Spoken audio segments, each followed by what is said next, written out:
Hi, this is Kim Watson. In this video I'm going to show you how to use the RSI indicator. Now when I say how to use it, it's the way I use it, it's the way it was intended to be used originally, because it is often misused. So firstly, let's just go into a little bit of history. So introduced by Wells Wilder in 1978. He put it as an article in a magazine, a commodities magazine initially. It's an oscillating indicator ranging between 0 and 100.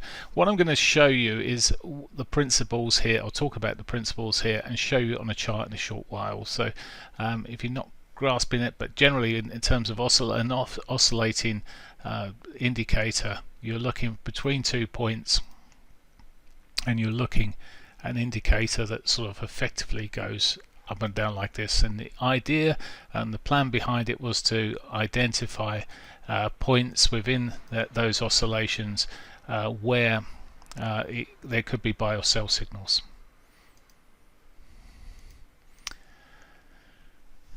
So the buy or sell signals come from the indicator showing a divergence. Again, I will look at this in the chart at the moment, but I will draw it briefly for you.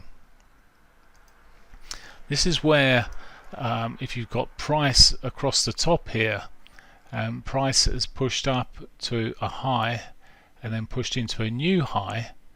As it's pushing into the new high, the RSI might actually not be following the pattern there. It may have pushed up with the first move, and then on the second one it's lower. So where we've taken a higher move here, it hasn't done it, and then it starts to foul, and then they foul together. But you can see what one's going this way and one's going that way. So it's a divergence between the two, between the price and the indicator, the RSI. So that's what we're looking for, and if you're looking for it the other way around in terms of the price, where it could be coming down, pulled back and making a new low, and the indicator below is also coming down, pulling back but not making a new low. So it's the divergence between the two. It's not showing the same thing. In this case it's actually converging. Price is going this way, RSI is going this way. You could be argued it's converging, but there's a differential between direction. So that's basically the initial point. Now there are other ways of using this, and perhaps that will be a subject of a future video. Right, let's get rid of that.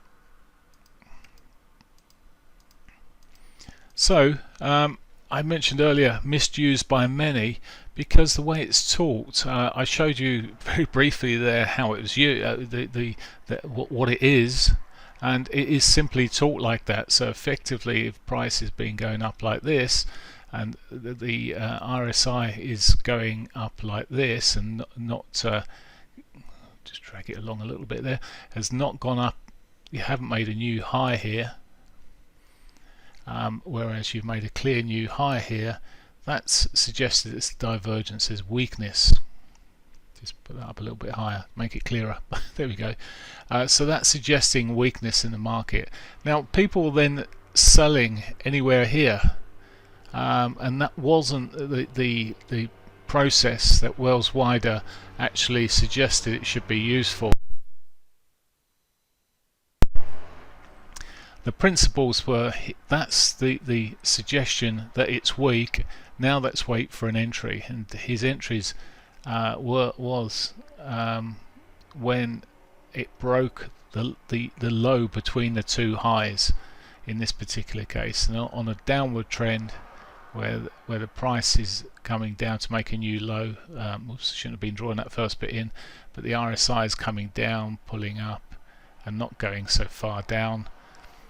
It's again a break of the sorry, put it on the price, not the, so it's a break of that high there is when the buying would generally be done. But again, I'll go over this, as opposed to buying down here, because there'll be a lot of failures. And the biggest thing with RSI, when you first look at it on a chart, because you only look at the ones that only notice generally the ones that have done well. So it looks like you've spotted the holy grail, but it's been out there, as I say, since '78, and we've still got round about 80% of retail traders that are losing money, and what the RSI is probably one of the highest used, and trying to catch tops and bottoms is what they're all about. So to use it in a different way would make sense. I say different way, but the way it was intended may make much more sense. Okay. Originally used on commodity charts, and then stock charts, just about everywhere. Everyone uses it. It doesn't matter what it's actually used on. It will work perfectly well. It works perfectly well on something like the forex market, because it's a continuous market, and the commodity markets are often shown. The futures markets are shown as a continuous market, and it works really well there. You do get gaps in stocks, and it can make it a little bit more complex. Now the calculation for the indicator is simple.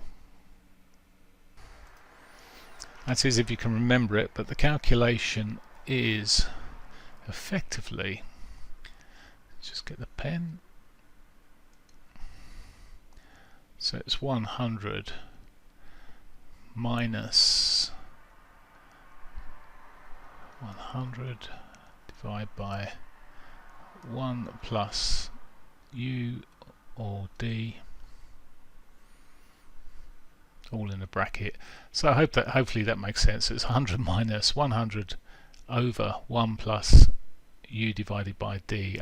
Now U being the average upward price change, and D being the average downward price change. Now the great thing is, as much as you you should know this, because it gives you an idea. You're looking at upward change versus downward change effectively, and it's giving you the average. It's effectively showing you the average upward change to the average downward change. So that's what it's basically giving you. You're looking over it over a certain period. Now I will talk about periods in a moment, but generally the standard setting is 14, but we will also look at a setting that might just give you a clearer view. But one word of caution, of course, is you're going to get divergences because of the calculation, because it's upward by downward. Whenever a price comes up and goes to the next high, it's very often you're going to get a divergence, and not everyone will work and roll over and give big movements. We might get a retracement, but nowhere near. We may go up and we get what we call double divergences, so it's diverging again. And that is by the nature of this. When you're doing this calculation, or look, you're not doing it at all, when the system's doing the calculation, the downward moves here, depending, particularly if it's a strong downward move here, it will be giving it'll give divergence anyway. It'll show a divergence between the two. So understanding the calculation sort of makes you look at the chart, and I can actually look at a chart without an RSI on it, and I can identify where there will be a divergence just by looking at the price action. So it's one of those things which it just makes things easier when you're looking at the chart as opposed to anything else. Right, looking at the chart is what we're going to be doing now, and this is just a chart of cable, and I'm just showing you it here with Wells Wilder's original setting. So it's set on a 14 period, the setting itself, and it's on the close. It's set on the close, and the two lines, black lines you can see here, are the 70 and 30 lines. So this is how it's generally shown. Now I did say I'll make it easier for you, but I'll do that in a moment. First things first, even let's have a look at a divergence. So on this chart you can see the high here, and it's made a new high. So this is a lovely one where you've got the RSI higher here and slightly lower there, but that was slightly lower all the way up here. So if you're starting to sell, you'll get a divergence from the moment it's gone higher. The thing is, you don't know when the move is going to stop, and even if it does pull back, it might continue. So just a word of caution. It's a lovely indicator, but if you're using it with something of a price action you're looking at, for example, you could be looking at, this is a 60-minute chart, you could be looking at the daily chart, weekly chart, and see there's major resistance level at this point here, in which case it's a easier point to say, well, actually I will short earlier. But otherwise you should be shorting at the dip of the two, so you shouldn't actually be shorting till down here. Now I know what you're going to say is, well, you've left all this behind. Well, we don't know what's to come, that's for sure, because it hasn't come out here, but it has already made a reasonable move down, and it's still moving down.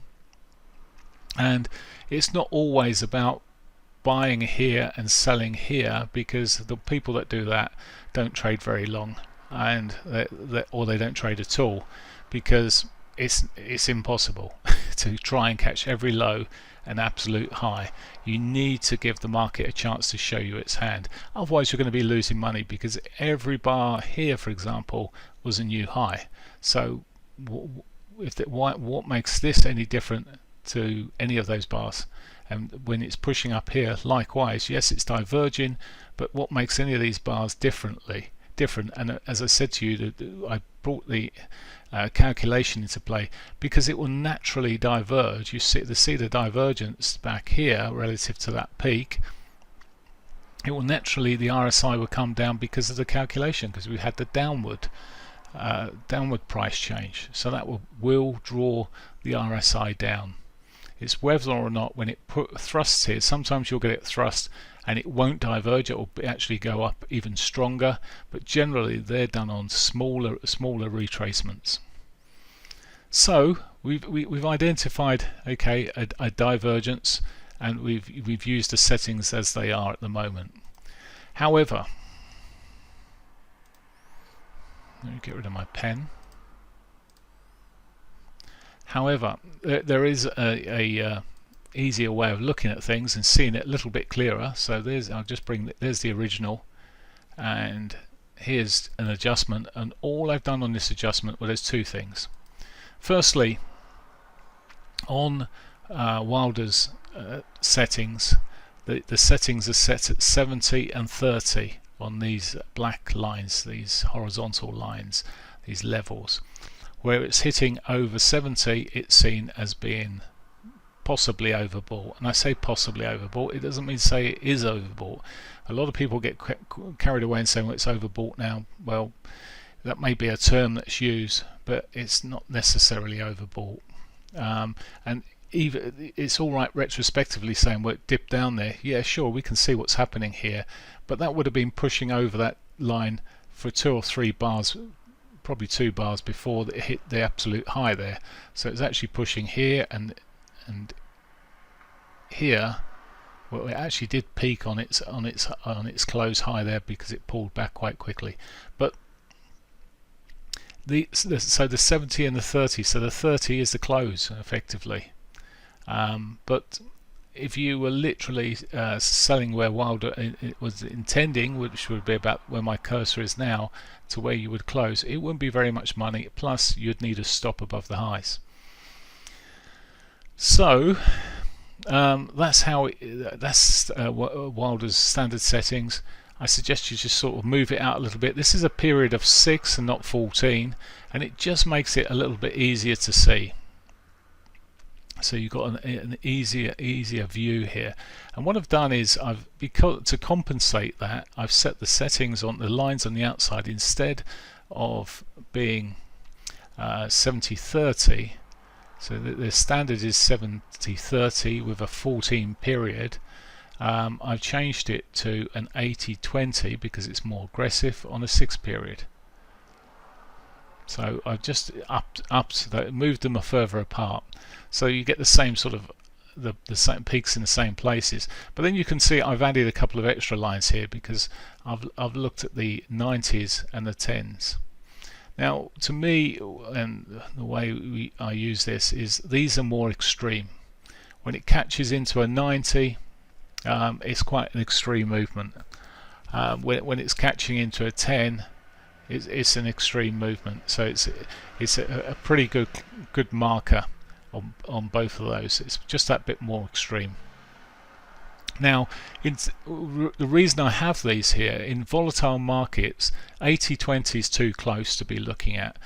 What my rules on how I use this, it must, for the first part of a divergence, hit what would be the 70, but I'm using 80. It must use the 80, and on the first hit, and then afterwards obviously be lower. And for the reversal to the upside, it must come down to at least the 20. So I'm looking at these being hit before I look at anything as a divergence. So if we just got price moving along and it hasn't hit one of these first, either the 80 or the 20, I'm not looking at it. In very volatile markets, I'm looking at the 90 and 10. I just give it that extra bit of space. That's more necessary. Okay. Let's have a look at some examples on a live chart here now. Let's just click through here. And okay, we can see this example here. It's quite a clear example. It's rolled over. As I said, there will be many people saying, well, you could sell up here somewhere, but it's the frequency people get stopped out that is the problem. And the reason I say that is it's the psychology that goes behind being stopped out. For a lot of people, if they get stopped too frequently, then they panic, then they take profit too quickly, they close the trade manually before it's hit the stops. There's all sorts of things coming into play.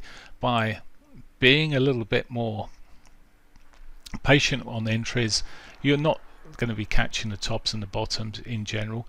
There might be occasions where you actually do play this, as I said a moment ago, if it's got some major resistance across the high here, or if there was a low with major support. If that is the case, fine. It could be, even then I would look for a little lower high or something in the price action that we saw here. So it came up, pulled back up there, and then so I would still not be going on any of this. I'd wait for a lower high to come through. But that's for another video, reading price action.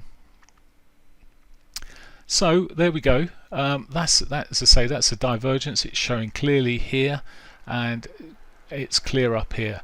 Now there is a couple of things that I'm wary of, or there are a couple of things I'm wary of. One is the time it takes between highs. If it goes too far, then it's probably not in the same movement, and in particularly when the RSI itself dodges back down to hit or go below the halfway, the 50 level. If it drops below that, then to me it's worked off. It's even if it just pushes up to the next point. It's showing it's a divergence, but it's a weaker divergence because we've seen the selling happening. The principle behind the divergence technique is we've seen some selling happening, it's shown its weakness, but it carries on, and then you get the proper sell point. Okay, so I've shown you the upside. Let's see if we can see a few more on here. It's going to be typical. I'm looking at a 60-minute time frame. It's a good time frame to look at because there aren't that many, or too many. And I'm looking at the pound here. There'll be more on the euro, almost undoubtedly, but I'd rather show you it as it is. So I'm going to show you something here, and at these lows here, around about these lows here, if you can get the cursor to go on it, around this around about there actually, because trouble is it moves up as soon as it gets an up bar because of the calculation. So the lows are around here to here. At this point here, it's just touching the line. It's just on the line. Now you could then look at this low over here, and you can see it's clearly above the line. However, as I said a moment ago, it's cut the RSI between, let's put the 2 points on there, between the first point where the low is here and this new low, when it was making a new low around about here, between those, the price went all the way up there, almost up to its 80 level. So it went up quite a long way. So to me, that's a no-go. So let's just move on a little bit further. Now this is a great example because it's a failure, and I want you to see failures. What you tend to see by the snake oil salesman selling you courses will be only where it works. This is where it isn't working. And what we've seen here is we've seen that the RSI, the 20 area, penetrated a little bit there with the RSI with that low, and then a few bars gone up for a couple of bars, pulled back down here, giving us a divergence, but it's continued to go. The prices continue to sell off. It never broke the point between the two lows. Let me put that on there so it's clear. So that was one low, and that's the other low we're looking at. There's the RSI, and there's the higher low on the RSI. So the RSI is going this way, price was going this way, and effectively there was a divergence of strength. Now what happened, yes, price did come up there, but between those 2 points, the higher is around about here somewhere, and it didn't do it. It just carried on and making a new low, which was another divergence, which between here, so between here and here there was another divergence, and the high was above that line that I've just drawn, slightly above the line, and so on, and it's done a double divergence here, but still not pushed up, and it's kept you out of the trade by doing so. If you just literally are buying here, you're buying, you may be adding, you might be seeing, but before you know where you are, you either stopped out or you're very seriously the wrong side of the market. So this is a good example. You've got to see these. You've got to look. When you look through the markets, don't only look at the obvious ones. So it didn't happen, but it could have been an obvious but one between here and here, and I would have expected this to almost happen, but it didn't. So we're expecting more of a continuation on that move. As it happened, it did continue. It did continue, but it had a little blip in there. Okay, let's find a. See, a lot of these, they just, because the market was in a strong sell.